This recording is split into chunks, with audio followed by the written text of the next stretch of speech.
Hey, what's going on, you guys? Today I wanted to talk about what might be value in crypto tokens and whatnot. There's a lot of people that have a different perspective or a different idea about what is valuable or not. A lot of them will value it a different way with, oh, this is the network, or this is how many people are tweeting about it. The way a lot of people are thinking about what makes a crypto token valuable is that the network, right? The size of the network or the number of wallets that are holding that said token. But as you can see, just recently, what we've seen is that number of tokens in a wallet can drop immediately, right? People can sell it off immediately. And so the network then means it can drop too, right? So you could have a larger network that can drop in numbers, but the general idea is that the larger the network, the slower that drop, theoretically should be, right? And this is because there are that many more holders that will be less affected by other people selling. The issue with all of that is in the space, the crypto industry, right? As you just saw, the FTT, the number of holders and the wallet that held the FTT significantly dropped. It sort of skyrocketed downwards. And not only that, any tokens that was related to FTT, like MAPS and Oxygen, I believe, also significantly dropped. And so what that basically means is that the number of wallets holding said token, or the number of, let's say, users, to me seems like an unstable metric, right? And so how would I look at, let's say, different crypto projects and then place them on the sort of level that I have interest in? And there could be a lot of different measurements, but for me, time, right? The longer time project and the people that has been working on that project. I don't really care about any new projects that came, yesterday and things of that nature. You do want to be careful about narratives, right? Because what happens with narrative is that the narrative whirlpool can bring in a larger network than most people think, and then people will run with that, right? Issue with that, for example, is the quality of that network, let's say, that narrative brings. And so now, rather than just regular network, now we're looking at different quality of network, right? Bitcoiners will say the Bitcoin network is quality network, right? The people are quality people, they're smarter, or things of that nature. And they'll say some other token network is a lower quality, lower network, right? That's what I mean by level of network and network quality. And so basically when I look at let's say, different listings, to be honest, I won't be too concerned with the amount of network or wallet holders.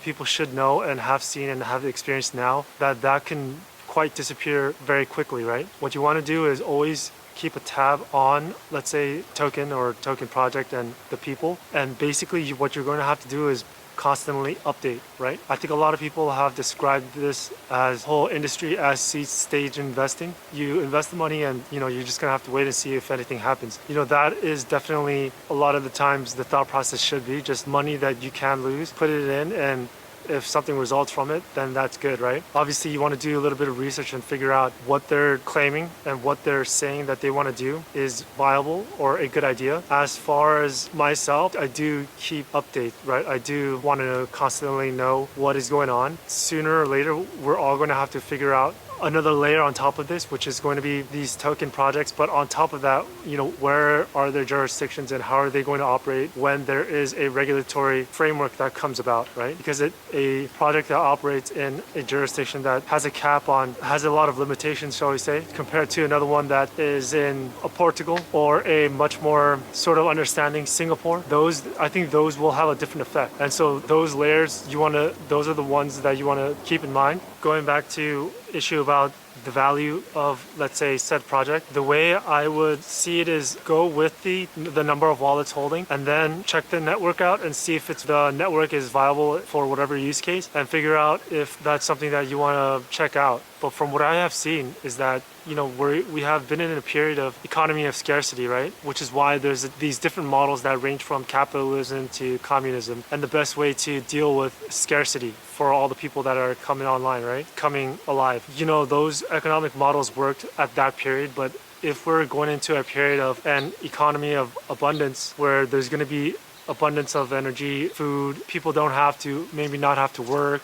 Robots are going to be able to do all that stuff for all the humans alive. Then you get into a very interesting, a very difficult question, because this is something that, humanity never has faced. Yet here we are needing to figure out the correct model to sort of use in that sort of a world. And so I'll make another video regarding the economy of abundance and what I think. But overall, I'm suspecting that these signs of these tokens, these thousands of tokens coming about and sometimes getting value out of nowhere, I think they could either be, as anyone says, a scam, or maybe a subtle signs of the economy of abundant future where, you're having these networks and values come online and people can choose, if it has value or not. They can choose to hold that token or not. That's some of my observations that I've been seeing. I've been seeing, these meme tokens and these cultural tokens, they have been, surviving and chugging along more than anyone had thought or suspected, right? And the first assumption is that there's highly unsophisticated investors and basically younger people that are just jumping into this and will lose all their money. In which case I do think, that is possible, and I hope that it gets fixed. But what if it's not? What if it's the beginning rumblings of the changing and the structure of, let's say,